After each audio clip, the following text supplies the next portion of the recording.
Hello everyone and welcome back to our channel explain. आज हम शुरू करने जा रहे हैं भाई एक और नई सीरीज को। आज हम जिस सीरीज का स्टार्ट करने जा रहे हैं भाई उसका नाम मैं आपको पहले दिखा देता हूं। तो देख सकते हो डीयू की जो बुक है, दिल्ली यूनिवर्सिटी सेमेस्टर 6 में एक बुक है जिसका नाम बिजनेस एनालिटिक्स है। ये देख सकते हो, ठीक है। तो इस बुक की आज हम स्टार्टिंग करने जा रहे हैं बिजनेस एनालिटिक्स की। आज हमारा लेक्चर नंबर 1 होने वाला है बिजनेस एनालिटिक्स का। ये सीरीज बीकॉम ऑनर्स और बीकॉम प्रोग्राम सेमेस्टर 6 वाले स्टूडेंट्स के लिए बनाई जा रही है, बेसिकली जिन लोगों के एग्जाम अभी 1-2 महीने बाद आने वाले हैं। तो आप लोगों को टेंशन लेने की जरूरत नहीं है भाई। बिजनेस एनालिटिक्स और भी बहुत सारे सेमेस्टर 6 के सब्जेक्ट जैसे जीएसटी एंड कस्टम लॉ वगैरह की प्लेलिस्ट हमारे चैनल पे आपको मिल जाएगी। तो चलिए जी, आज शुरू करते हैं अपना चैप्टर नंबर 1। आज हम पढ़ने जा रहे हैं यहाँ पर chapter 1 introduction to data science. एक चीज मैं आपको बता दूं, इस चैप्टर को शुरू करने से पहले जिस भी बच्चे को इस चैप्टर के नोट्स बाय करने हैं ना, नोट्स परचेज करने हैं, नोट्स चाहिए आप लोगों को। अगर आप लोगों को लगता है कि मुझे 20, 200, 300 पेज की बुक नहीं पढ़नी भाई, 50, 60, 40 पेज में मेरा काम हो जाना चाहिए, नोट्स में सारे पॉइंट्स भी एक्सप्लेन हो और इजी लैंग्वेज में हो, तो भाई आप बेस्ट जगह पे आए हो। अगर आपको नोट्स बाय करने तो ये मेरा नंबर है व्हाट्सएप पे। नोट्स हमने बना दिए हैं, 1-2 दिन में रेडी होने वाले हैं, जाके व्हाट्सएप पे पता करो। मिनिमम प्राइस होगा 130-150 रुपीज, जिसको पे करके व्हाट्सएप पर ही आप सॉफ्ट कॉपी पीडीएफ को बाय कर सकते हो। तो जो भी बच्चा इस बुक के नोट्स परचेज करना चाहता है, जाओ फटाफट से जाके बुक नोट्स परचेज कर लो। व्हाट्सएप नंबर पे जाके मैसेज करना कि सर हमें बुक के नोट्स चाहिए, बुक का नाम और अपना नाम मेंशन जरूर कर देना, ठीक है जी। तो चलिए जी, अब बिना टाइम वेस्ट करे चलते हैं, अपनी वीडियो को करते हैं स्टार्ट, जो कि बिजनेस एनालिटिक्स का पहला चैप्टर होने वाला है। आज की क्लास में मैं कोशिश करूंगा कि आप लोगों को हर चीज डिटेल से, सारी चीजें प्यार से समझाने की कोशिश करूं। बस आपको एक छोटा सा काम करना है भाई, वीडियो को लाइक कर देना है अगर आपको वीडियो पसंद आए तो। वो इसीलिए क्योंकि अगर आप वीडियो को लाइक नहीं करोगे तो मुझे ऐसा लगेगा कि आप लोगों को शायद ये वीडियो नहीं चाहिए, और नहीं चाहिए तो फिर आगे इस वीडियो को कंटिन्यू करना तो बेकार रहेगा, ठीक है। तो इसलिए मेरे को दिखना चाहिए थोड़ा बहुत कि आप लोग इसमें इंटरेस्टेड हो। अगर आप इसे पढ़ रहे हो तो मुझे पता चलेगा नहीं अगर आप पढ़ रहे हो या नहीं पढ़ रहे हो, तो मैं आगे कैसे बनाऊंगा, ठीक है। तो ये काम जरूर कर देना। चलिए जी, अब एक काम करना, टाइम स्लॉट डाल देना कि इस जगह से वीडियो स्टार्ट हो रही है। चैप्टर का नाम है lesson 1 introduction to data science. आज हम पढ़ने वाले हैं कि डेटा साइंस क्या होता है। डेटा साइंस और डेटा वर्ड में दोनों में बहुत डिफरेंस होता है। डेटा साइंस का मतलब क्या होता है? Data science is an interdisciplinary field. भाई देखो, ये एक इंटरडिसिप्लिनरी फील्ड होती है। इंटरडिसिप्लिनरी फील्ड का मतलब ये होता है कि एक ऐसी फील्ड जिस जगह पे एक रोबोट की तरह होता है, वो हर जगह का काम इजीली कर सकता है, ठीक है। तो डेटा साइंस का मतलब एक रोबोट ही मान लो एक तरीके का, जो हर फील्ड में परफेक्ट काम करके देता है, एक इनहेंसमेंट के साथ, एक एक्यूरेसी के साथ हर काम को बढ़िया तरीके से करके देना डेटा साइंस का काम होता है। डेटा साइंस को इसीलिए एक एक्सपर्टीज भी कहा जाता है। एक्सपर्टीज इसीलिए क्योंकि जैसे कोई भी रोबोट किसी काम को दे दिया जाए तो वो करने में उस चीज को एक्सपर्ट होता है। जैसे कैलकुलेटर जिसमें आप कोई भी वैल्यू डालो, ह्यूमन ब्रेन से ज्यादा जल्दी कैलकुलेट करके दे देता है ना, उसी तरीके से डेटा साइंस को बोला जाता है। इसी तरीके का ये एक रोबोट है जो हर काम को हर फील्ड में परफेक्ट तौर पे कर सकता है, वो डेटा साइंस कहलाता है। डेटा साइंस एक इंटरडिसिप्लिनरी फील्ड होती है जो डेट कंबाइंस, इसके अंदर ना अलग अलग तरीके की पावर कंबाइंस होती है। मैं बता रहा हूं ना कि एक रोबोट की तरह होता है जिसमें हर तरीके की शक्तियां होती है, जो मैथमेटिक्स भी करने में तेज है, जो ग्राफ बनाने में तेज है, जो ड्राइंग करने में तेज है, जो आगे रणनीति वगैरह अगर बनानी है तो उस चीज में तेज है, जो अगर किसी कोई भी एडवर्टीजमेंट वगैरह करानी है उस चीज में तेज है। मतलब कोई भी काम, दुनिया भर का कोई भी काम करवा लो, हर काम में तेज होना, इंटरडिसिप्लिनरी बनना, इसको बोला जाता है डेटा साइंस, ठीक है। अब डेटा साइंस में जो डेटा साइंस है, इसमें आगे क्या लिखा है कि ये किस किस चीज को कंबाइन करके बनाया गया है। पहली चीज है स्टैटिक्स। स्टैटिक्स में जिसमें आप अपना मीन, मीडियन, मोड कैलकुलेट करते हो, ठीक है। इसके अंदर आप डेरिवेटिव्स वगैरह निकालते हो और एग्रीगेट मीन वगैरह निकालते हो, ठीक है। इन सब चीजों में महान होता है करने में। दूसरा, डेटा एनालिसिस। किसी भी तरह का डेटा हो, डेटा साइंस आराम से, डेटा साइंस की हेल्प से आप डेटा एनालिसिस कर सकते हो। उसके साथ साथ मशीन लर्निंग, ये एक तरीके का सॉफ्टवेयर है डेटा साइंस, तो ये एक मशीन की तरह काम करता है। जैसे रोबोट्स करते हैं ना, ऐसे बुक देखा होगा आपने चिट्टी वाली बुक में, चिट्टी वाली फिल्म में जिसमें वो रोबोट वाली फिल्म है रजनीकांत की, तो उसमें वो ऐसे ऐसे करता है और बुक को रीड करके उसको फेंक देता है, तो मतलब उसने पढ़ ली। तो ये एक मशीन है, डेटा साइंस क्या है, एक सॉफ्टवेयर है, एक मशीन है जिसको बनाया गया है आर्टिफिशियल ह्यूमन द्वारा, ठीक है। तो ये क्या करता है, लर्निंग कैपेसिटी बहुत ज्यादा है, प्रो गेमिंग है, इसमें आप अलग अलग टाइप्स के प्रो गेमिंग और भी बहुत तरीके के हार्ड लेवल और भी बहुत तरीके के कुछ कर सकते हो, बट इसमें कोई भी दिक्कत नहीं आती इन सब चीजों को टास्क परफॉर्म करते टाइम, ठीक है। तो इतना ज्यादा हार्ड बनाया गया है। आगे लिखा है उसके बाद मैथमेटिक्स हो गया, कितने भी तरीके का अलजेब्रा होगा, मेंसुरेशन होगा और भी बहुत सारे मैथ्स के जितने भी साइन कोस थीटा वगैरह जितने भी जैसे भी सवाल पूछ लो भाई सब चीज करके दे देगा।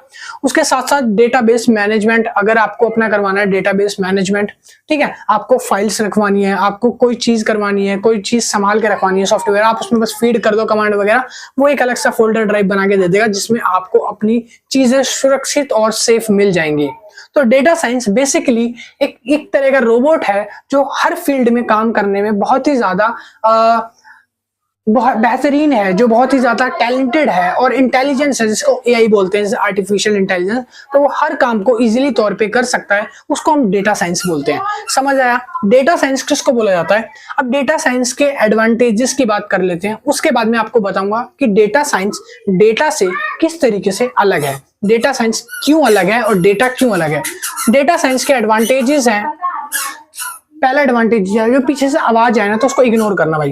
डेटा साइंस के एडवांटेजेस हैं, पहला है कॉम्पिटिटिव एडवांटेजेस, आप किसी भी तरीके के कंपटीशन में उसको ले जाओ, आप किसी भी तरीके का एक सॉफ्टवेयर है, मतलब आप किसी भी तरीके के कॉम्पिटिटिव में उसको ले जा सकते हो, यूज कर सकते हो, आप कोई भी क्वेश्चन उससे पूछ सकते हो, वो अपने दिमाग से अपना एआई का यूज करके वो बहुत ही एक्यूरेट और बहुत ही सटीक आंसर आप लोगों को प्रोवाइड करेगा, जिसकी वजह से आप लोग इस पे भरोसा कर सकते हो, ठीक है। जैसे और उसके बाद लिखा है इनहेंसिंग कस्टमर एक्सपीरियंस, ये कस्टमर के एक्सपीरियंस को और ज्यादा इनहेंस करता है।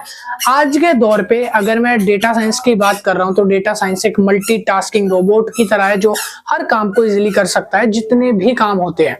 तो ये एक तरीके का एआई रोबोट भी कह सकते हो, जहां पर आप कोई भी एआई फोटो जनरेट कर सकते हो, एआई वीडियो किसी के साथ जोड़ के बना सकते हो, और इसके अंदर बहुत सारे ऐसे फीचर्स आते हैं एडवांस जो एक ह्यूमन कस्टमर नीड को, उसके एक्सपीरियंस को बहुत ही ज्यादा अप्रूव करता है, मतलब कि और ज्यादा अप्रिशिएट करता है, बढ़ा देता है। तो इसीलिए इसको ह्यूमन एप्रिसिएशन दिया गया है, इनहेंस कस्टमर एक्सपीरियंस बहुत ज्यादा बेटर होता है। उसके बाद आगे लिखा है कि एक्सपर्टीज इन इफिशिएंसी, इसकी जो एफिशिएंसी है, जो काम करने की कुशलता होती है ना डेटा साइंस की, वो बहुत ज्यादा अच्छी होती है। ये काम को निपुणता से अच्छे तरीके से कर लेता है आराम से। समझ आया, ये होती है डेटा साइंस और ये होते हैं डेटा साइंस के एडवांटेजेस, फायदे। अब हम बात करेंगे कि डेटा क्या है, जाने दो भाई। तो अब हम बात करेंगे डेटा क्या है। तो डेटा क्या है, data is the raw material of extracting informations. दोबारा सुनो मैंने क्या बोला, data is the raw material of extracting informations. जो डेटा होता है वो एक्सट्रैक्टिंग इंफॉर्मेशंस का रॉ मटेरियल होता है, ठीक है। मतलब कि यहाँ पर ना दुनिया भर की जो डेटा है वो इकट्ठा एक साथ कूड़े के ढेर की तरह डाल दिए जाते हैं, जिसको रॉ मटेरियल बोला जाता है। अब उसमें से आपको जो यूजफुल डेटा होगा ना वो आपको छांटना पड़ता है कि हाँ ये यूजफुल है, ये यूजफुल है, ये यूजफुल है। जो यूजफुल होगा आप उसको कलेक्ट करके अपनी एक स्प्रेडशीट बनाओगे या अपना एक्सेल बनाओगे, अपना टैली में डालोगे, जहां भी आपको रखना है आप उसको गैदर करके रखोगे, स्टोर करके। तो डेटा क्या होता है, एक रॉ मटेरियल की तरह है। मान लो जैसे फॉर एग्जांपल मैं आपको एक छोटा सा एग्जांपल लेके समझाता हूं। मैंने आपको एक स्कूल में जहां 500 से 700 बच्चे हैं, 1000 बच्चे हैं, मैंने वहां पे आपको बोला आपको एक सर्वे करना है, जनगणना करनी है। यहाँ पर हर एक बच्चे की हाइट, एज और उम्र वगैरह आपको जाननी है और नाम वगैरह आपको पूछना है और क्लास कौन सी है वो पूछना, पेरेंट्स का नाम वगैरह पूछना, आपको ये सब काम करना है। अब आपने 500 से 700 बच्चों का डेटा कलेक्ट कर लिया और सबकी नाम, age, father name, mother name और जो स्कूल है, जो क्लास है, जो ईयर है, उनका डेट ऑफ बर्थ है, वो सारे इकट्ठा तो कर लिया। अब उसको इकट्ठा करके आप लोगों ने कोई सिस्टमैटिक वे में रखा नहीं है, एकदम से ऐसे फेंक दिया, मतलब कहीं भी कुछ भी लिख दिया। अब राम की एज वहां है, राम का जो डेट ऑफ बर्थ है वो उस पेज पे घूम रहा है, राम की क्लासेस जो है वो दूसरे पेज पे फाइल के घूम रही हैं। तो ऐसे आपने मिक्स कर दिया उसको, ठीक है। अब उसको कलेक्ट करेगा कौन, तो ये जो डेटा आपने लाया है इतना सारा, इसको रॉ डेटा बोलते हैं, जिसको हम बोलते हैं ना डेटा। तो डेटा क्या होता है, रॉ मटेरियल की तरह होता है जो बिखरा हुआ होता है। जब उसको गैदर करा जाता है, उसको एक्यूरेसी के साथ मेंटेन करा जाता है, तब वो डेटा कहलाता है, मतलब एक्यूरेट डेटा। ठीक है, तो यहाँ पे अगर मैं डेटा की बात करूं तो डेटा समझ रहे होंगे आप क्या कह रहा हूं मैं। डेटा मतलब होता है कोई भी आंकड़े, कोई भी नंबर्स, कोई भी स्प्रेडशीट, कोई भी एक्सेल शीट जिसपे आपको बहुत सारी डिटेल्स लिख के दे रखी हो, चाहे वो पॉपुलेशन के बारे में, इंडिया की पॉपुलेशन कितनी है, या फिर वो किसी भी जनगणना से रिलेटेड हो, जैसे गली गली में सर्वे हो रहे हैं उससे रिलेटेड हो, या वो किसी क्लास में जो बॉयज हैं उनकी हाइट के बारे में हो, या वो और किसी अन्य जानकारी के बारे में हो। वो डेटा जो है, जब तक डेटा रहेगा वो रॉ रहेगा तो वो डेटा है। उसको जब आप गैदर कर लोगे तो वो डेटा क्या हो जाएगा, और ज्यादा एक्यूरेट माना जाता है। ठीक है, तो डेटा क्या है, data is a raw material for extracting information. जो बिखरी बिखरी इंफॉर्मेशन है उनका एक भंडार होता है रॉ मटेरियल्स का, जिसको इकट्ठा करना बाकी होता है। लिखा है उसके बाद फॉर एग्जाम्पल में है जैसे numbers, data set, list, spreadsheet. तो ये सारे मैंने लिखे हैं जो नाम, ये सारे डेटा के एग्जाम्पल है। जैसे कि मान लो फॉर एग्जाम्पल आप किसी कंपनी में काम कर रहे हो, कंपनी में आपको वर्क दिया कि आपको एक स्प्रेडशीट है, इसमें सारा डेटा मेंशन करना है। आपको डेटा एक पेज पे लिख के दे दिया, बट वो एक्यूरेट नहीं है, वो आगे पीछे है। आपको यही काम तो करना है, उसको ठीक से लगाना है और कंप्यूटर में फीड करना है। तो वो जो डेटा आपको रॉ मटेरियल के तौर पे दिया गया है, अब आप उसको ठीक करके लिखोगे। उसके बाद लिखा है unstructured data like paragraph of text. जो अनस्ट्रक्चर्ड डेटा होता है ना, वो एक पैराग्राफ ऑफ टेक्स्ट की तरह होता है। जैसे आप एक पैराग्राफ में चीजों को लिख दो तो उसमें ढूंढने में कितनी प्रॉब्लम होती है ना। टीचर क्या बोलते हैं कि आप कोई भी एस्से लिख रहे हो, कोई भी निबंध लिख रहे हो, प्रस्ताव लिख रहे हो, तो आप पैराग्राफ बना के मत लिखो। पैराग्राफ देखने में बोरिंग सा लगता है कि इतना सारा पढ़ना पड़ेगा, पूरा पैराग्राफ एक भर के छाप दिया। तो वो एक पैराग्राफ जैसा ही होता है डेटा जब वो अनस्ट्रक्चर्ड होता है। बट अगर उसको स्ट्रक्चर्ड कर दिया जाए, जब उसको लगा दिया जाए, तब वो एक अच्छे वे में प्रेजेंट हो जाता है, जिसकी प्रेजेंटेशन अच्छी हो जाती है। जैसे अभी यहाँ पे अनस्ट्रक्चर्ड डेटा पैराग्राफ बोला है। अगर आप पैराग्राफ लिखते हो तो सर भी बोले जाते हैं ना कि पैराग्राफ क्या लिख दिया, वो बोलते हैं लाइन्स में लिख के दो बेटा, ABC करके पॉइंट बना के। लाइन्स में ज्यादा अच्छा लगता है पढ़ने में। तो यही फर्क होता है एक डेटा और एक डेटा साइंस में। डेटा साइंस इससे बहुत अलग है भाई। डेटा साइंस एक तरीके का आर्टिफिशियल इंटेलिजेंस है जो हर काम करने में मल्टीटास्कर होता है। ठीक है, और डेटा क्या है, यहाँ कोई ऐसे मल्टीटास्कर रोबोट की बात नहीं करी गई, यहाँ एक रॉ मटेरियल डेटा की बात करी गई सिर्फ, जो कहीं से कलेक्ट कर लिया है, अब आप उसको गैदर करके उसको रखोगे। तो ये है डेटा और डेटा साइंस, समझ आया। अच्छा, बात करते हैं कि डेटा जो होता है इसके कुछ टाइप्स होते हैं। डेटा के दो टाइप्स होते हैं, मैंने लिखा है टाइप ऑफ डाटा। डेटा के टाइप होते हैं, पहला होता है क्वालिटेटिव, जिसको बोलते हैं कैटेगरियल, और दूसरा आता है क्वांटिटेटिव। पहला होता है क्वालिटेटिव। क्वालिटी मतलब क्वालिटेटिव, क्वालिटी मतलब कि गुणवत्ता, उसके अंदर कितनी गुणवत्ता है। ठीक है, उसकी गुणवत्ता दिखाती है क्वालिटेटिव। क्वांटिटेटिव दिखाती है उसकी गणना, जिसको आप माप सकते हो, मेजर कर सकते हो, वो क्वांटिटेटिव कहलाता है। ठीक है, तो क्वांटिटेटिव को दो पार्ट में और डिवाइड किया जाता है। इसके नीचे दो पार्ट आते हैं, पहला आता है डिस्क्रीट और दूसरा आता है कॉन्टिन्यूस।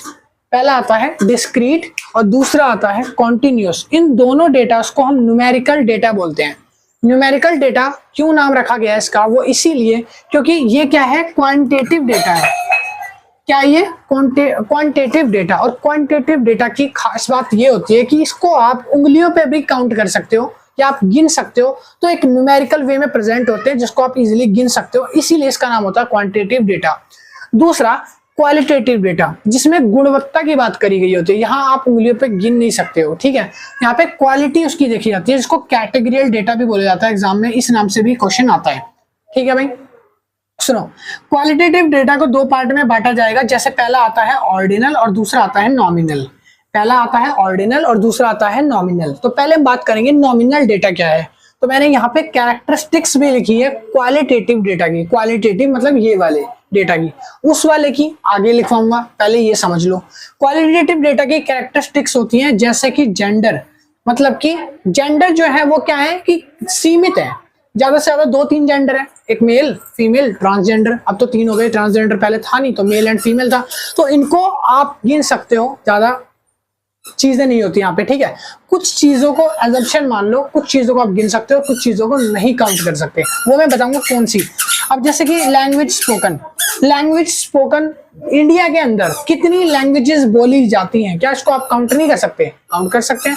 कितनी होगी ज्यादा से ज्यादा? 100 होंगी, 150 होंगी, 200 होंगी, 500 होंगी, 1000 होंगी, हम गिन सकते हैं, ये गिनने लायक है। ठीक है, आगे लिखा उसके बाद type of disease.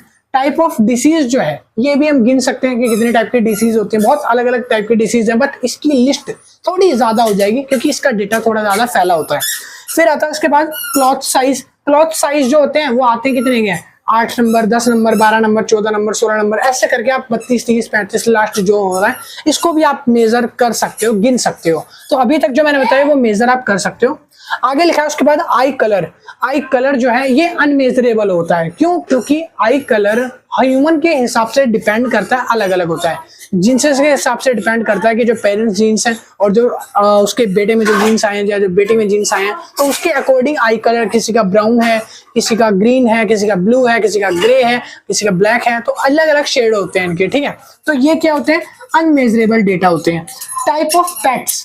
Type of pets. Pets के कितने टाइप होते हैं भाई? पेट्स की ना, अगर मैं एक पेट पकड़ लूं, फॉर एग्जांपल डॉग, तो डॉग की ही ब्रीड ले लूं अगर मैं, तो इसकी लाखों की ब्रीड है। कोई कैसा डॉग है, कोई कैसा डॉग है, कोई कैसा डॉग है, तो ये ब्रीड अलग अलग होती है। तो अगर मैं बात करूं पूरे पेट्स के जो इंडिया में है ऑल ओवर, तो भाई बहुत ज्यादा है, इसको आप अनकाउंटेबल कह सकते हो, जो गिन नहीं सकते। ठीक है, और सुनो, अब मैं बात कर रहा था नॉमिनल डेटा की, जो क्वालिटेटिव के अंदर आती है दो टाइप, ऑर्डिनल और नॉमिनल। क्वांटिटेटिव के अंदर आती है डिस्क्रीट और कॉन्टिन्यूस। तो अभी मैं बात कर रहा हूँ क्वालिटेटिव के नीचे वाली नॉमिनल। नॉमिनल डेटा में लिखा मैंने when category has no inherent order. अगर कोई कैटेगरी अपने इनहेरेंट ऑर्डर में नहीं है तब उसको हम बोलेंगे कि ये नॉमिनल डेटा है। तो इसमें से कौन सी ऐसी कैटेगरी है जो अपने ऑर्डर में नहीं है, जिसको आप नहीं काउंट कर पा रहे, नहीं मेजर कर पा रहे किसी भी तरीके से? तो उसमें आई थी पहले एक तो ये आई कलर और दूसरा आया था ये वाला, मैंने बताया था। तो ये दोनों जो डेटा होंगे ये नॉमिनल डेटा होंगे, जिसको हम काउंट या गिन नहीं सकते। समझ आए? हम सिर्फ इसकी क्वालिटी देख सकते हैं, हम आइस के कलर को देख सकते हैं, उसकी गुणवत्ता देख सकते हैं, बस। ठीक है, हाँ जी। आगे लिखा है एनालिसिस यूजिंग फ्रीक्वेंसी। इस नॉमिनल डेटा को कुछ तो तरीका होगा भैया मेजर करने का, तो हाँ कुछ तो तरीके हैं। तो इसको मेजर कैसे करे जाते हैं? तो इसको मेजर करने के लिए तरीका है फ्रीक्वेंसीज की, फ्रीक्वेंसीज काउंट करी जाती है। दूसरा तरीका है परसेंटेज निकाली जाती है, जैसे कि इंडिया में जो पॉपुलेशन है उसमें कितने परसेंट लोगों की आइज बोल्ड है, कितनों की आइज ब्राउन है, कितनों की आइज ब्लैक है, ब्लू है, ग्रीन है, ग्रे है, तो ये देखा जाता है। उसके बाद हम इसकी क्रॉस टेबुलेशन कर सकते हैं, क्रॉस टेबुलेशन कर सकते हैं, जहां पर हम एक क्रॉस टेबल बना के उसको एग्जैक्ट मैच कर सकते हैं original data with raw data. ठीक है, उसके बाद हम इसका ग्राफ रिप्रेजेंटेशन कर सकते हैं, चाहे आप पाई चार्ट बना लो, चाहे आप बार ग्राफ बना लो, चाहे आप हिस्टोग्राम बना लो। तो ऐसे अलग अलग तरीके के ग्राफ के चार्ट्स की हेल्प से आप इसको रिप्रेजेंट करते हो। तो इसको एनालाइज करने के तरीके कौन से हैं, जो मैंने अभी आपको बताए। एनालाइज कैसे होगा? फ्रीक्वेंसी, परसेंटेज, क्रॉस टेबुलेशन और ग्राफ्स वगैरह से। ये नॉमिनल डेटा की खास बात है। अब बात करते हैं ऑर्डिनल डेटा। ऑर्डिनल डेटा जैसे कि नाम से ही पता है, ऑर्डिनल, जिसको आप ऑर्डर में लगा सकते हो। ऑर्डिनल मतलब इसको आप बोलो ऑर्डर। ऑर्डर मतलब जिसकी एक सीक्वेंस हो, एक सीरीज हो, जिसको आप गिन सको, उसको ऑर्डर और ऑर्डिनल बोलते हैं। तो ऑर्डिनल डेटा कह रहा है this represent in order such as small, medium and large. कह रहा है ऑर्डिनल डेटा छोटा और उससे बड़ा और सबसे बड़ा लार्ज, तो इस तरीके की फॉर्म में होता है, जिसको आप इजीली गिन सकते हो, पहचान सकते हो। मैं आपके आगे 4 लोगों को खड़ा करूंगा, आप इजीली बता दोगे कि सबसे छोटा कौन सा है, उससे बड़ा कौन सा है और सबसे बड़ा कौन सा है। तो ये खास बात होती है ऑर्डिनल डेटा की। फिर लिखा उसके बाद ordinal data analysis in mode, median और परसेंटाइल और range can be used. Ordinal data को मेजर करने के लिए, जैसे इसको मेजर करने के लिए फ्रीक्वेंसी, बार ग्राफ वगैरह का यूज करते हैं ना, इसी तरीके से ऑर्डिनल डेटा को अगर आप मेजर करोगे तो इसको मेजर करने के लिए आपको यूज करना पड़ेगा किसका? मोड का, मीडियन का, मीन मीडियन मोड जो नॉर्मली आप निकालते हो, परसेंटाइल, क्वार्टाइल, तो इसका यूज करके रेंज वगैरह निकाल के आप इसको कैलकुलेट कर सकते हो। लो जी, तो अभी आपका फर्स्ट हाफ मतलब 20% चैप्टर कंप्लीट हो गया। आगे और लिखवाने वाला हूं तो इसको उतार लो, नोट डाउन कर लो। अब हम बात करने वाले हैं क्वांटिटेटिव डेटा के इन टाइप्स की। ठीक है, अभी हमने बात करी सारी क्वालिटेटिव की, ऑर्डिनल और नॉमिनल की। अब हम बात करेंगे क्वांटिटी की। तो फटाफट से इसको उतारो, स्क्रीनशॉट ले लो भाई। मैंने जैसे आपको बताया था, आगे हम पढ़ने वाले हैं डिस्क्रीट सीरीज के बारे में, मतलब कि जो डिस्क्रीट डेटा होता है उसके बारे में। तो यहाँ पर मैंने लिख दिया है discrete data can be only counted not measured. देखो डिस्क्रीट जो डेटा होते हैं ना, इनको सिर्फ आप काउंट कर सकते हो, मेजर्ड नहीं कर सकते हो, ठीक है। तो काउंटेबल होते हैं बट नॉन मेजरेबल होते हैं, तो ये याद रखना। कह रहे जैसे पॉपुलेशन को आप गिन सकते हो but not number of cars, जैसे लिखा आगे। ये दो एग्जाम्पल हैं। पहला है पॉपुलेशन, मतलब कि जैसे धरती की संख्या है, इसको आप काउंट कर सकते हो, मतलब 1 2 3 4 कितने लोग हैं गिन सकते हो, मेजर नहीं कर सकते हो, क्योंकि जैसे आप मेजर करके पूरी धरती खत्म करोगे ना, तो उसी टाइम पे हो सकता है 200 500 1000 2000 लोग और बढ़े पा जाए। इसीलिए कह रहा है नंबर ऑफ कार्स को भी आप सिर्फ गिन सकते हो, मेजर नहीं कर सकते हो, ठीक है। उसके बाद सेकंड आता है कॉन्टिन्यूअस डेटा। कॉन्टिन्यूअस डेटा का मतलब होता है जहां पर आप रिप्रेजेंट करते हो मेजरमेंट में, नॉट काउंट। इसका उल्टा होता है, जैसे ऊपर वाला था, इसका अपोजिट होता है ये वाला। ऊपर वाले में आप काउंट कर सकते थे बट मेजर नहीं कर सकते थे, बट नीचे वाले में कॉन्टिन्यूअस में आप काउंट नहीं कर सकते हो, आप मेजर कर सकते हो, रिप्रेजेंट मेजरमेंट कर सकते हो उसका। और एग्जांपल में लिखा है हाइट को आप काउंट नहीं कर सकते, आप उसको मेजर करते हो, नापते हो, ठीक है। उसको काउंट नहीं करते 1 2 3 4 कितनी हाइट है तेरी 1 2 3 4 ऐसे। तो वेट है, वेट को भी आप काउंट नहीं कर सकते, वेट को भी आप मेजर कर सकते हो, ठीक है। और डिस्टेंस को भी आप मेजर कर सकते हो, काउंट नहीं कर सकते। उसके बाद लिखा है अगला पॉइंट है 6 एस्पेक्ट ऑफ डेटा क्वालिटी। अब मैं आपको डेटा क्वालिटी के 6 एस्पेक्ट्स बताऊंगा, जो कि हर एक डेटा क्वालिटी की खास बात होती है। जितने भी डेटा होते हैं उनके अंदर एक परफेक्ट डेटा होने के लिए ये 6 क्वालिटीज होनी चाहिए, जो मैं आपको बताऊंगा। पहली है रेलेवेंस मतलब होता है जैसा डेटा एक यूजर को चाहिए, जैसा डेटा एक यूजर मांग रहा है उसको उसी तरीके का डेटा प्रेजेंट किया जाए, रेलेवेंस डेटा प्रेजेंट किया जाना चाहिए। दूसरा आता है एक्यूरेसी। इसका मतलब होता है it gives A true reflection of reality. कोई भी दूसरी या थर्ड पार्टी का जो डेटा होता है या फिर कहीं इंटरनेट वगैरह से लाकर आप डेटा को नहीं चिपका सकते, क्योंकि इस जगह पर एक रियलिटी चेक नहीं होता। एक्यूरेसी मतलब होता है ट्रू रियलिटी ऑफ नंबर्स, जो भी आपका डेटा होगा, ठीक है, उस डेटा को रियल तभी माना जाएगा जब वो एक्यूरेसी से हो। तीसरा आता है टाइमलाइननेस का मतलब होता है it is the time when data is available on the users of decision maker। कह रहा है ये एक टाइम पीरियड के दौरान जो डेटा मिलता है ना, वो एक एक्यूरेट डेटा होता है। जैसे ही टाइम पीरियड निकल गया फिर डेटा चेंज हो जाता है। फॉर एग्जांपल अगर मैं आपको एग्जांपल बताऊं तो स्टॉक मार्केट का एग्जांपल ले लो आप, ठीक है। यहाँ पर एक टाइम के दौरान आपके जो शेयर्स वगैरह होते हैं उनकी वैल्यू क्या होती है, फिर जैसे ही वो टाइम चला गया वो शेयर्स की वैल्यू फिर से डाउन होना स्टार्ट हो जाती है। तो वो टाइम का खेल होता है सारा, ठीक है। एक टाइम जब वो बूस्ट करेगा और एक टाइम जब वो नीचे आ जाएगा। उसके बाद आता है यहाँ पे लिखा है इंटरप्रेटेबिलिटी। इसका मतलब है an information that people can't understand. एक ऐसी इंफॉर्मेशन जो कि लोग नहीं समझ सकते, दैट हैज नो वैल्यू, जिसका कोई वैल्यू नहीं होता, कोई मकसद नहीं है जिसका, and could even be misleading, और जो सिर्फ मिसगाइड करने के लिए बनाया गया हो उसको इंटरप्रेटेबिलिटी डेटा बोलते हैं, जिसको मतलब कि पूरी तरह से इररिलेवेंट माना जाता है, हम जिसको यूज नहीं कर सकते और जो पूरी तरह से ट्रस्टेबल नहीं होता। अगला आता है कोहेरेंसिव। यहाँ पे लिखा है कोहेरेंस मतलब होता है इसके 2 पोर्शन डिवाइड करा जाता है इसको। पहला होता है कंसिस्टेंसी, दूसरा होता है कॉमनलिटी। कंसिस्टेंसी में क्या होता है कि सेम कॉन्सेप्ट होते हैं, सेम एस्पेक्ट होते हैं और जिनका रिजल्ट आता है वो भी सेम आता है। और दूसरा आता है कॉमनलिटी मतलब होता है कि यहाँ पर सेम कॉन्सेप्ट होते हैं, सेम डेटा होता है, बट इनका जो आंसर है जो अक्रॉस डिफरेंट स्टैटिकल प्रोग्राम्स, इसको अलग अलग डिफरेंट स्टैटिस्टिकल प्रोग्राम्स में डालने के बाद इनकी जो वैरायटी होती है वो चेंज हो जाती है और इनके जो आंसर्स होते हैं वो एक्यूरेट नहीं रहते और इस डेटा पर ज्यादा वर्थ ट्रस्ट नहीं किया जा सकता, ठीक है। उसके बाद आता है एक्सेसिबिलिटी। इसमें लिखा है make sure they are organised. आपको ये श्योर करना पड़ेगा कि जो डेटा होते हैं वो ऑर्गेनाइज्ड हों, अच्छे तरीके से ऑर्गेनाइज होने चाहिए। उसके बाद अकाउंटेबल होने चाहिए, उसके साथ साथ वो इंटरप्रिटेबल होने चाहिए, मतलब जैसे मैंने आपको ऊपर बताया था, जिस पर लोग ट्रस्ट कर सकें, जो मिसगाइड ना हो और जहां पर वैल्यू का कोई मकसद हो। ठीक है, ऐसे नहीं है बेफालतू में कोई वैल्यू डाल दी है कहीं से उठा के, वो डेटा में नहीं होने चाहिए। ठीक है, तो ये 6 एक्सपेक्ट है एक गुड डेटा को होने के लिए।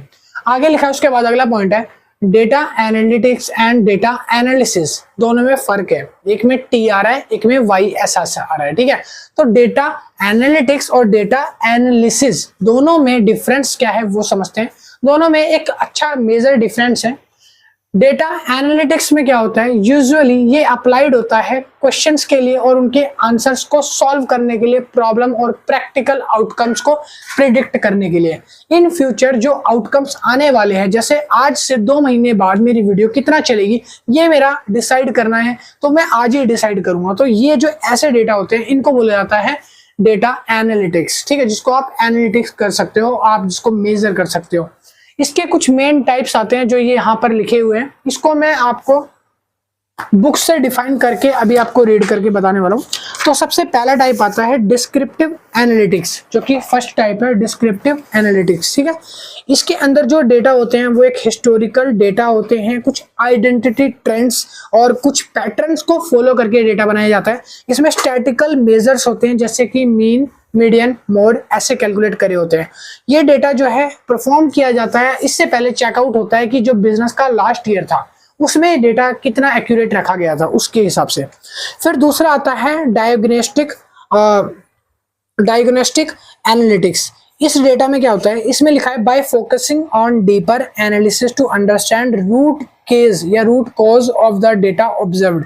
इसमें ना पहले रूट कॉज पकड़ी जाती है, जैसे बोलते हैं ना कि पेड़ के तने को अगर आप ठीक कर दो तो पूरा पेड़ ठीक हो जाता है। तो वो जो रूट है ना, तना, जो पेड़ की जड़ें हैं, उस जड़ों में जाकर उसकी प्रॉब्लम फाइंड करी जाती है कि डेटा में कहीं गलती है तो कहाँ है, बिल्कुल रूट के अंदर जाके। ठीक है, जब डेटा रूट से, जड़ से मजबूत होगा, ठीक होगा, तब आपके उसके ऊपर कितना भी बड़ा पेड़ खड़ा होगा फिर वो बिल्कुल सीधा जाएगा। ठीक है, तो इसी तरीके से लिखा है कि जो डेटा है वो बिल्कुल कॉज रूट से फाइंड किए जाते हैं, वहां पर ऑब्जर्व किया जाता है गलती कहाँ रह गई। और एग्जांपल भी दिया हुआ है, एग्जांपल में लिखा हुआ है जैसे कि आपके सब्सक्राइबर्स यूट्यूब के ड्रॉप होते हैं, या आपका इंस्टाग्राम अकाउंट्स में कोई सब्सक्राइबर ड्रॉप होते हैं, या इंस्टाग्राम अकाउंट डिलीट हो जाता है वॉयलेंस की वजह से, तो वो उसका जो आप सोल्यूशन फाइंड करते हो ना कि क्यों हुआ, आप फिर एनालिटिक्स जाके चेक करते हो कि किस वजह से हुआ, कोई वीडियो ऐसी डर गई है, कुछ ऐसा एल्गोरिथम आ गया, तो वही चीज यहाँ पे डेटा के केस में बताया गया है। फिर आगे लिखा है प्रिडिक्टिव एनालिटिक्स। थर्ड पॉइंट है प्रिडिक्टिव एनालिटिक्स। इसमें लिखा है कि such as machine learning algorithm, जैसे इंस्टाग्राम का, यूट्यूब का एक एल्गोरिथम होता है जिसमें वीडियो सर्च इंजन में जाती है, एसईओ में जाती है, रैंक होती है, फिर वो लोगों को दिखाई देती है।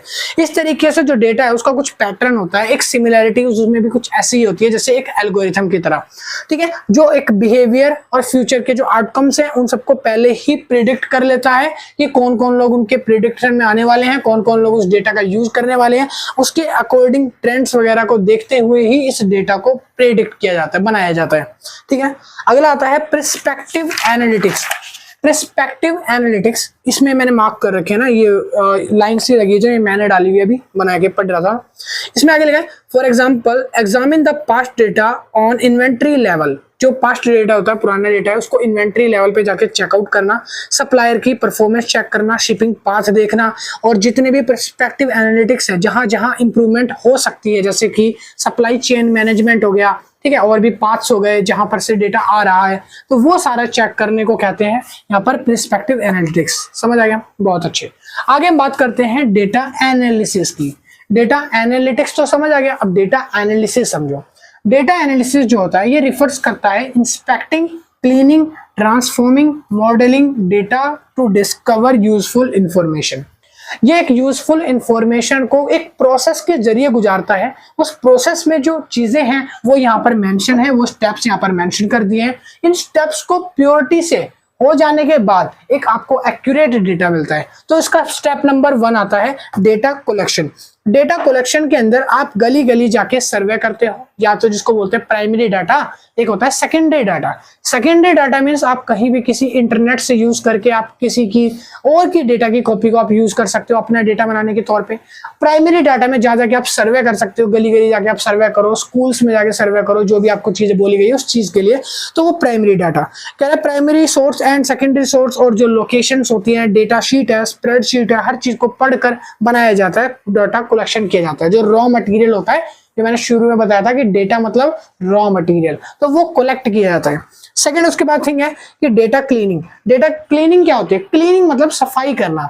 अब देखो, आपने रॉ मटेरियल में सारा डेटा कलेक्ट कर लिया, जहां जहां से डेटा मिला, उसमें अब ये भी तो देखना होगा कि हमारे जरूरत का डेटा कौन सा है और जो बिना जरूरत का है उसको अलग कर दिया जाएगा।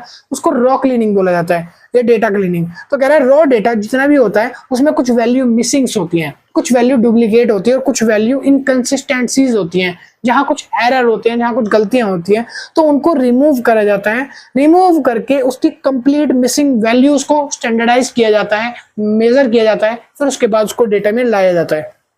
फिर लिखा है डेटा एक्सप्लोरेशन। डेटा एक्सप्लोरेशन में क्या होता है? After the data has been cleaned, जब डेटा पूरा क्लीन हो जाता है, फिर उसके बाद इसको स्टैटिकल ग्राफ और समरीज के जरिए हम उसको एक पैटर्न में, एक कोरिलेशंस में, या कह सकते हो आउटलाइन ऑब्जर्वेशंस में डालते हैं। मतलब ये जो मैंने चीजें अभी बड़ी बड़ी भारी भारी वर्ड बोले हैं ना, तो इसका मतलब सिंपल सा ये है कि जब डेटा क्लीन हो जाता है ना, तो उसको ग्राफ्स वगैरह में उतारा जाता है, अच्छे खासे उसके चार्ट खींचे जाते हैं, ग्राफ्स बनते हैं, और उसके साथ साथ उसमें और भी चीजें होती है, जैसे पैटर्न्स वगैरह ऑब्जर्व करना हो गया, कोरिलेशन करना हो गया, फॉर्मुलेज लगते हैं उसमें, ठीक है, कैसे कैसे आपको निकालना है, तो ये सारी चीजें होती हैं। अगला पॉइंट आता है डेटा ट्रांसफॉर्मेशन। डेटा ट्रांसफॉर्मेशन का मतलब होता है कि जो डेटा होता है उसको हम एक फॉर्मेट देते हैं, फॉर्मेट में बनाते हैं, उसको सुटेबल एक इन्वायरमेंट देते हैं, नॉर्मलाइज करते हैं उसकी वैल्यूज को। वैल्यूज जो अगल बगल कहीं भी ऐसे लिख दिए ना, तो उसको एक एक्यूरेट तौर पे लिखते हैं ताकि उसमें कुछ वैल्यू निकले, कुछ मतलब बने उस चीज का, ठीक है, तब उस डेटा को इफेक्टिव माना जाता है। फिर अगला पॉइंट आता है fifth, data modelling. Data modelling में हम यहाँ पर न्यूमेरिकल्स और फॉर्मूले की मदद से डेटा की जो आंसर्स हैं, जो प्रेजेंट हमें चाहिए रियल वैल्यू, एग्रीगेट वैल्यू, वो निकालने में हेल्प होती है। तो यहाँ पर आप स्टैटिकल टूल्स यूज करते हो, मैथमेटिकल टूल यूज करते हो, और भी बहुत सारी है, जैसे कि आप एआई यूज करते हो, मशीन लर्निंग यूज करते हो, आंसर स्पेसिफिक क्वेश्चन यूज करते हो, कि जो भी आपको आंसर चाहिए वो एक स्पेसिफिक तौर पे हो, वो सारा आप निकालते हो। फिर अगला आता है डेटा इंटरप्रिटेशन, जो कि है लास्ट वाला, डेटा इंटरप्रिटेशन, ठीक है। इसमें लिखा हुआ है this is the last stage. ये एक लास्ट स्टेज होती है जहां पर आप रिजल्ट निकाल के ले लेते हो, अपना रिजल्ट आपको मिलता है इस स्टेज पे।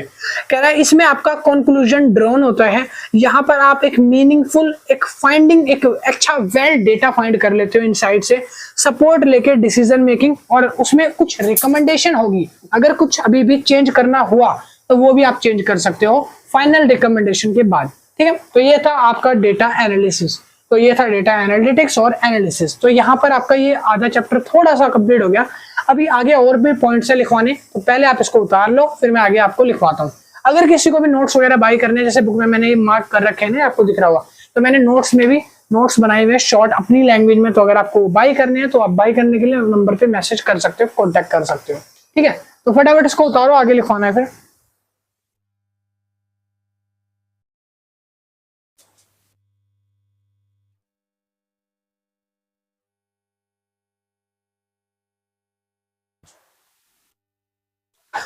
तो अब आगे हम बात करने वाले हैं, जैसे कि मैंने अगला पॉइंट यहाँ पे मेंशन करा है, big data and it characteristics. पहले हम बात करते हैं बिग डेटा क्या होता है।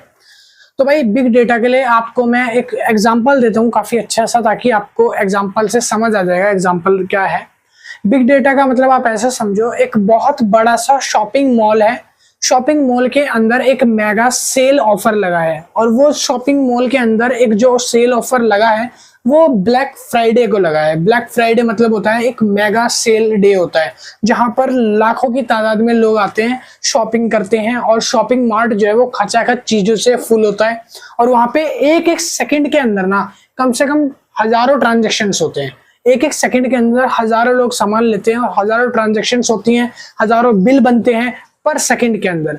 तो इससे आप अंदाजा लगा सकते हो कि जो बिग डेटा होता है वो क्या होता है। अब देखो, जो हजारों ट्रांजेक्शन्स हो रहे हैं, जो शॉपिंग मॉल है उसके अंदर लोग एक एक सेकंड में इतनी इतनी चीजें खरीद रहे हैं, इसमें बिग फ्राइडे का इतना अच्छा ऑफर तगड़ा चल रहा है, ठीक है। तो उसमें क्या होगा कि इतना सारा डेटा आएगा ना कि उसको प्रोसेस करने में ही टाइम लग जाएगा।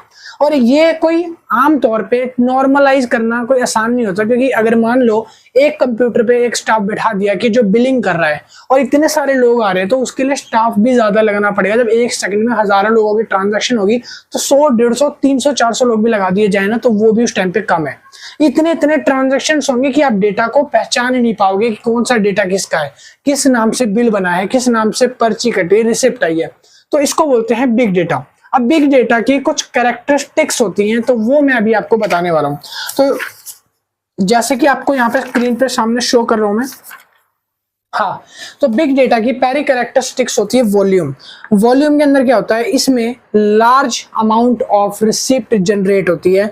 इसके अंदर मेगा टेराबाइट्स में या पीटाबाइट्स के अंदर जो है ट्रांजैक्शंस होते हैं। मेगाबाइट्स और पीटाबाइट्स क्या होती हैं, इसका मतलब होता है जैसे आप एक बाइट 1 MB यूज करते हो, उसको बोलते हो मेगाबाइट, गीगाबाइट, टेराबाइट, ठीक है। तो उनको इसी तरीके की ट्रांजैक्शंस को जब हम इंटरनेट की लैंग्वेज में लिखते हैं तो उसको टेराबाइट्स वगैरह में लिखते हैं कि इतना तेज नेट, इतनी फास्ट नेटवर्क हमें चाहिए होगा कि हम उसकी बिलिंग वगैरह कर सके पर सेकंड के अंदर से भी कम में, ठीक है।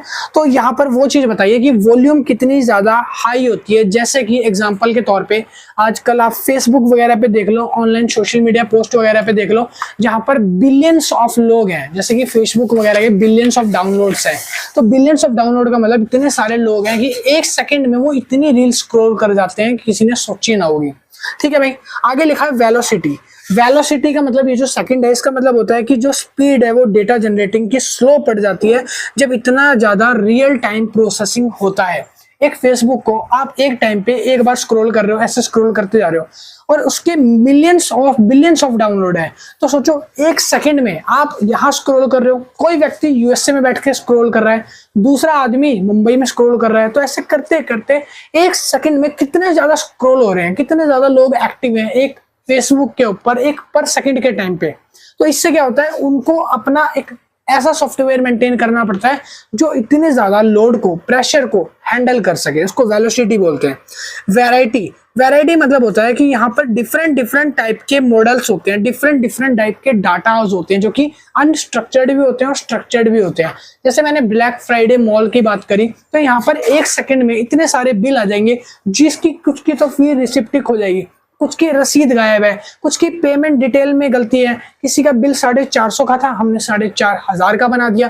किसी का 4,500 का था तो हमने उसको 40 रुपए में निपटा दिया। तो इतनी गलतियां वहां पे हो जाती हैं, ठीक है। तो उसको वैरायटी बोलते हैं। ये किसकी वजह से होता है, वैरायटी की वजह से, क्योंकि स्ट्रक्चर्ड नहीं होती चीजें, मेंटेनेंस अच्छा नहीं होता, ठीक है। आगे लिखा है वेरासिटी। वेरासिटी के अंदर होता है कि क्वालिटी जो होती है वो एक्यूरेसी होती है, वो ट्रस्ट वर्थनेस होनी चाहिए। जैसे कि कोई भी डेटा है वो मैसी है, इनकम्प्लीट है और या फिर उसकी मिसलीड्स कर रखी हैं, गलतियां हैं, उसमें बहुत सारी एरर है, तो उस डेटा को पहले फिल्टर किया जाएगा, उसके बाद उसको एक्यूरेट डेटा की लिस्ट में रखा जाएगा, ठीक है।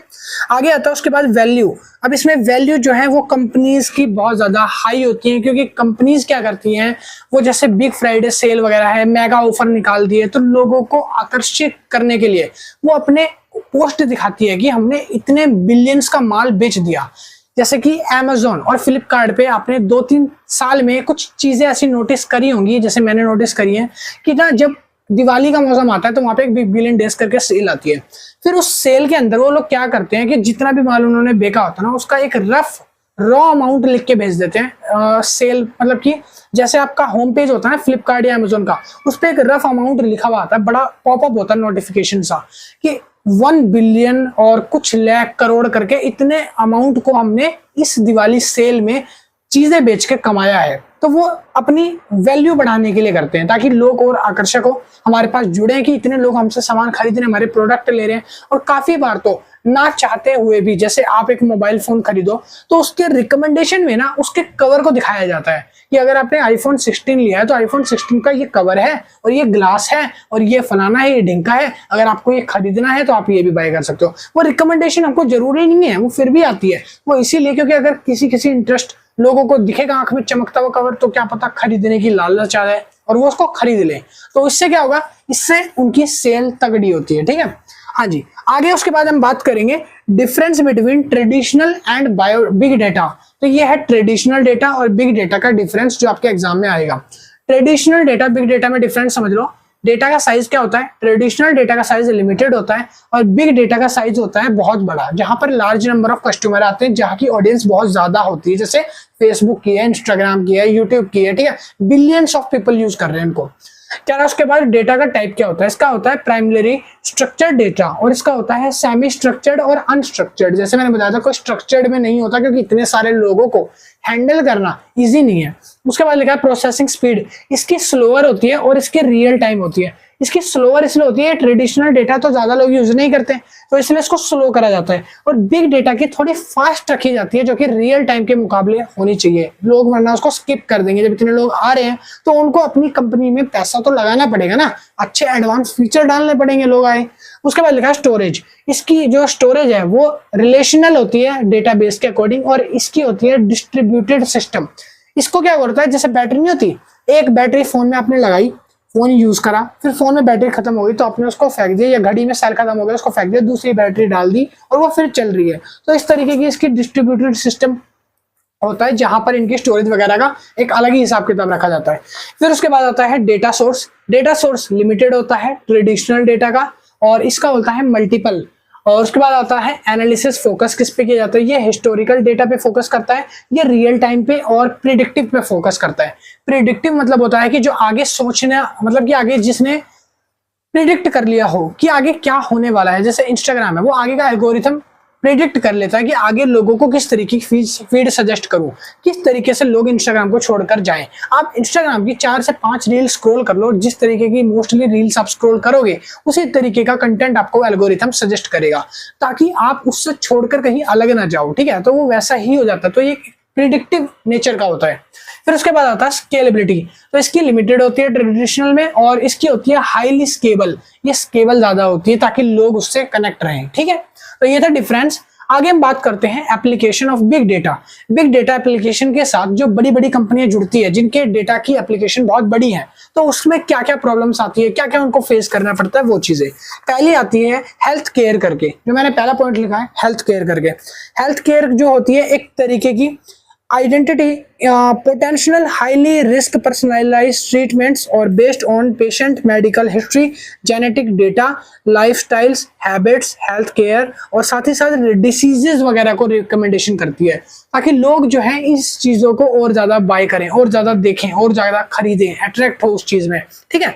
और इसके अंदर अच्छे खासे आपको डॉक्टर्स वगैरह मिल जाते हैं असिस्ट करने के लिए। कुछ ऐसे एप्लीकेशन है आजकल बने हुए प्ले स्टोर वगैरह पे, जिनके अंदर कुछ ऐसी पब्लिक है पूछो मत, जहां पर इतने डाउनलोड्स हैं, इतने लोग जुड़े हुए हैं, ठीक है। और उनके अलग से कुछ पेशेंट रिकॉर्ड, उनकी क्लिनिकल ट्रायल वगैरह वो फ्री ऑफ कॉस्ट और जो चार्जेस वगैरह वो निकालते रहते हैं। फिर आता है retail and e commerce data. देखो retail and e commerce data का एग्जांपल अभी मैंने अमेजोन का आपको दिया था, वही है। अमेजोन और फ्लिपकार्ट क्या करते हैं, कभी कभी अनवांटेड चीजों को सजेस्ट करते हैं लोगों को, ताकि वो उसको बाय करने पे मजबूर हो जाएं। अगर उनको वो चीजें पसंद ना हो तब भी कभी कभी वो मन ना चाहते हुए भी चीजें को बाय कर लेते हैं।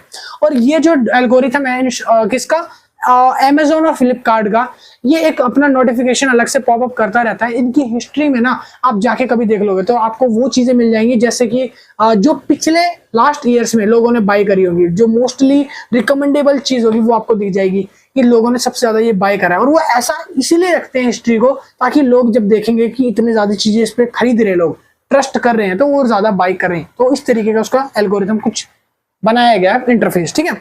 आगे लिखा है finance and banking. Finance and banking के अंदर जो भी मशीन्स होती हैं, जो भी नॉर्मल सस्पिशियस एक्टिविटीज होती हैं, जैसे कि आप पेपाल यूज कर रहे हो, आप फोन पे यूज कर रहे हो, आप गूगल पे यूज कर रहे हो, तो आज बिलियंस ऑफ लोग गूगल पे यूज कर रहे हैं। एक एक दिन में, एक एक सेकंड में लाखों की ट्रांजैक्शन हो रही है। एक एक टाइम पे 200 हजार लोग ट्रांजैक्शन कर रहे हैं। कोई इधर पेपाल से कर रहा है, कोई उधर गूगल पे से कर रहा है, तो उसकी रिसिप्ट साथ के साथ वो जनरेट करता है, साथ के साथ वो हर चीज आपको बना के देता है, आपको बैलेंस बताता है कि अब आपका इतना बैलेंस रह गया, अब आपका इतना बैलेंस रह गया। तो वो क्या है, एक एल्गोरिथम, एक एप्लीकेशन, ऐसा सॉफ्टवेयर डिजाइन करा गया है, ठीक है। आगे लिखा है ट्रांसपोर्टेशन।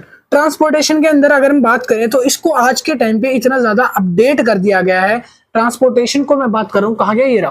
ट्रांसपोर्टेशन को आज के टाइम पे इतना ज्यादा अपडेट कर दिया कि कि अगर आप गूगल मैप खोल लो ना, अगर रोड पे कहीं कोई भीड़ या ट्रैफिक है तो वो भी गूगल मैप पे आज के टाइम पे शो हो जाता है। कुछ एप्लीकेशन ऐसी है जहाँ पे रियल टाइम ट्रैफिक दिखा देता है कि इस गली में से जाओगे तो ट्रैफिक होगा, इस गली में अगर किसी की डेथ हो गई है तो आप दूसरी गली से जा सकते हो अपना टाइम बचाने के लिए। तो ये एग्जैक्ट तक शो कर देता है। तो उसके लिए उसको कितना ज्यादा सैटेलाइट्स को अपग्रेड रखना पड़ता होगा कि आपको इतनी सारी एडवांस चीजें बता रहा है। तो ये सारी चीजें होती हैं बिग डेटा के साथ, ठीक है। फिर लिखा उसके बाद मीडिया एंड एंटरटेनमेंट में आ जाओ। मीडिया एंटरटेनमेंट एक ऐसा प्लेटफॉर्म है जहां बिग डेटा पाया जाता है, क्योंकि वहां पर की ऑडियंस बहुत ज्यादा है।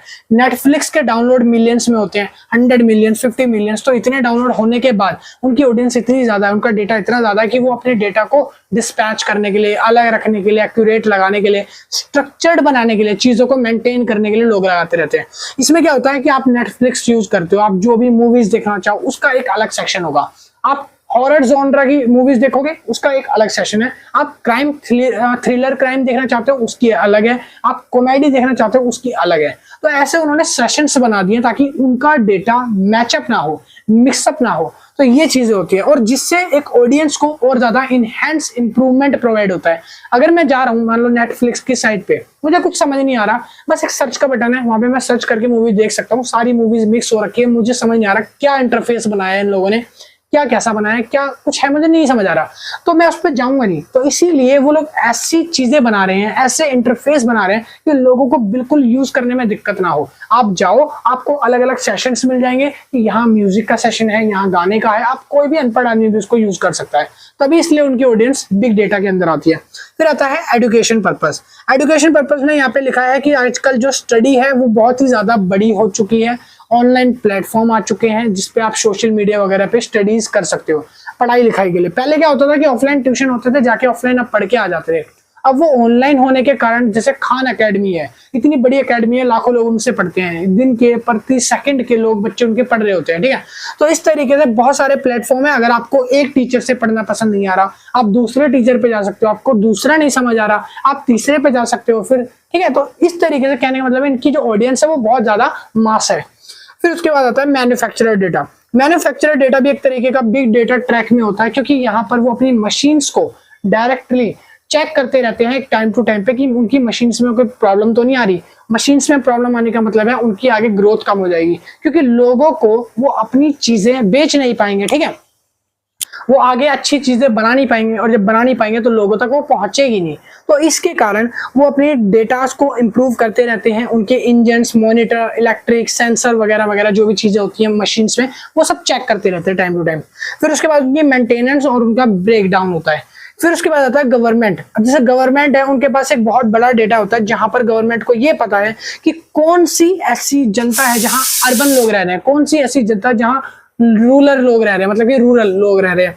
तो उनको ये सब चीजें पता होती है, कहाँ ट्रैफिक लाइट्स ज्यादा हैं, कहाँ के ट्रैफिक ज्यादा हैं, कहाँ पे लोग ऐसे हैं जो ज्यादा डेवलप नहीं चाह रहे, कहाँ के लोग ऐसे जो ज्यादा बहुत डेवलप एरिया चाह रहे हैं, सोसाइटी कहाँ है, कहाँ बंगले बने हैं, कहाँ कोठियां बनी है, कहाँ बिल्डिंग्स बनानी है। तो वो सारी चीजें गवर्नमेंट ध्यान रखती है अपने एक डेटा से। उनका भी एक डेटा होता है जहां वो सारे रिकॉर्ड्स रखती हैं, ठीक है। उसके बाद हम बात करते हैं आगे चैलेंजेस इन डेटा एनालिसिस। देखो यहाँ मैंने कुछ चैलेंजेस लिखे हैं डेटा एनालिसिस के अंदर। पहला चैलेंज आता है getting poor quality data like old data. काफी बार क्या होता है कि जो डेटा होता है वो पुअर क्वालिटी का होता है, ओल्ड डेटा आ जाता है, तो उसकी वजह से प्रॉब्लम होती है। Second thing is integrating data from diverse source. अलग अलग सोर्स से काफी बार डेटा मिसपैच हो जाता है, और मिक्सअप होने की वजह से कभी कोई चीज हमारी उधर चली जा रही है, कभी कोई हमारी उधर से इधर आ जा रही है। तो यहाँ पर एक्यूरेट चीजें जो है टाइम पे नहीं मिलती। तीसरा आ जाता है problem the share size of big data make storage. देखो जो बिग डेटा उनके साथ ये प्रॉब्लम बेसिकली आती है क्योंकि उनकी स्टोरेज की प्रॉब्लम है। जैसे यहाँ पे स्टोरेज में मैंने लिखा था डिस्ट्रीब्यूटेड सिस्टम होता है, बैटरी वाला सिस्टम, जो मैंने घड़ी का बताया कि एक घड़ी में एक बैटरी डालो, सेल डालो, वो चलेगा। जब वो खराब हो जाएगा तो उस सेल को फेंक दो और दोबारा नया सेल डाल दो, फिर चल जाएगी। तो यहाँ पर स्टोरेज की प्रॉब्लम के लिए भी इन्होंने शेयर साइज बताया उसको, कि उसका साइज जो है वो इतना इररिलेवेंट होता है काफी बार कि उनको वो मेंटेन करने में प्रॉब्लम आ जाती है। जैसे बड़े बड़े एप्स, एप्लीकेशन, उन पे इतनी ज्यादा ऑडियंस आएगी तो क्रैश हो जाएंगे एकदम से, ठीक है। फिर आता है protecting sensitive data from breach and insecure compliances. काफी बार कुछ ऐसे इनसिक्योर कंप्लायंसेस हो जाते हैं जिनकी वजह से हमारा डेटा जो है खोने के चांसेस होते हैं, या उनका मिसगाइड या मिसयूज भी हो सकता है। तो उन इंफॉर्मेशन को सेंसिटिव तौर पे संभाल के रखने के लिए हमको एक ऐसी बिग डेटा टीम चाहिए होती है, एक अच्छा सॉफ्टवेयर चाहिए होता है जो उसको अच्छे तरीके से रख सके। फॉर एग्जांपल अभी आपकी पर्सनल डिटेल जैसे पैन कार्ड वगैरह ये गवर्नमेंट की साइट पे मेंशन होगी। आपने आधार कार्ड लिया है, हर किसी के फिंगरप्रिंट लगे हैं, तो अब आप राशन लेने जाते हो तो राशन वाला आपको अंगूठा ऐसे लगवाता है मशीन पे, फिर वो राशन देता है। तो सोचो उसमें मशीन में करोड़ों लोगों के फिंगरप्रिंट सेट है, गलती से भी फिंगरप्रिंट अगर इधर उधर हो गए तो सोचो करोड़ों लोगों का कितना नुकसान है। तो उनको एक सेंसिटिव जगह पे इसको स्टोर करके रखना पड़ता है डेटा को, ताकि किसी का भी ऐसी कोई इंपॉर्टेंट चीज खो ना जाए, ठीक है। फिर उसके बाद आता है there is shortage of qualified data scientist. Qualified data scientist की जो है वो शॉर्टेज हो जाती है कभी कभी काफी टाइम पे, आज के टाइम पे भी बहुत ऐसा है जहां पर एक ऐसा सिस्टमैटिक तौर पे बनाने के लिए जो लोग होते हैं वो नहीं मिल पाते जो इस चीज पर वर्क करें कि वो ऐसे स्टोरेज वगैरह वाली चीजों को ठीक करें, ठीक है।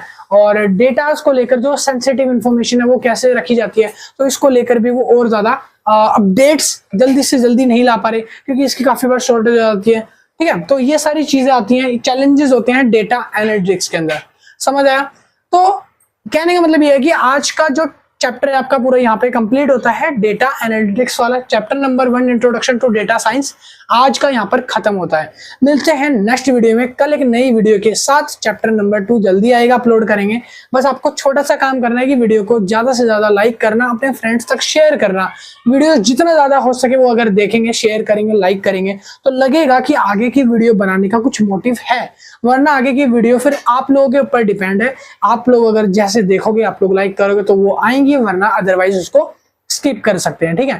क्योंकि जब लगेगा कि लोग देख ही नहीं रहे, आगे पहुंच ही नहीं रहा, एल्गोरिथम देख ही नहीं रहा, सजेस्ट ही नहीं कर रहे लोगों, तो बना के शायद फायदा है नहीं, तो हम लोग भी थोड़े आलसी हो जाते हैं। तो इस वजह से आप लोग उसको थोड़ा सा अप्रिशिएट भी करा करो वर्क को, अगर आपके लिए कर रहे हैं तो। और बाकी सब बढ़िया है। अगर आपको किसी को नोट्स वगैरह बाय करने हैं, इस बुक के तो अभी बन रहे हैं, तो पता कर लेना एक बार जाके व्हाट्सएप पे, ये नंबर है, नंबर पे जाके मैसेज कर देना कि हमको इस बुक के नोट्स परचेज करने हैं। मिनिमम अमाउंट 150 130 रुपीज जो भी होगा वो आपको वहां पे करके पीडीएफ को परचेज कर लेना है। 1-2 दिन में अगर आप बन रहे होंगे नोट्स तो 2-4 दिन में वो बन के रेडी हो जाएंगे, फिर पता कर लेना, फिर जल्दी बना देंगे। वैसे तो नोट्स जल्दी ही बन जाते हैं हर बार, ठीक है।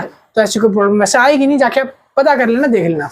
चलिए जी, मिलता हूँ नेक्स्ट वीडियो में अगले चैप्टर के साथ। Bye bye, tata, see you. उतार लो इसको, स्क्रीनशॉट ले लो, पहला चैप्टर हो गया ओवर।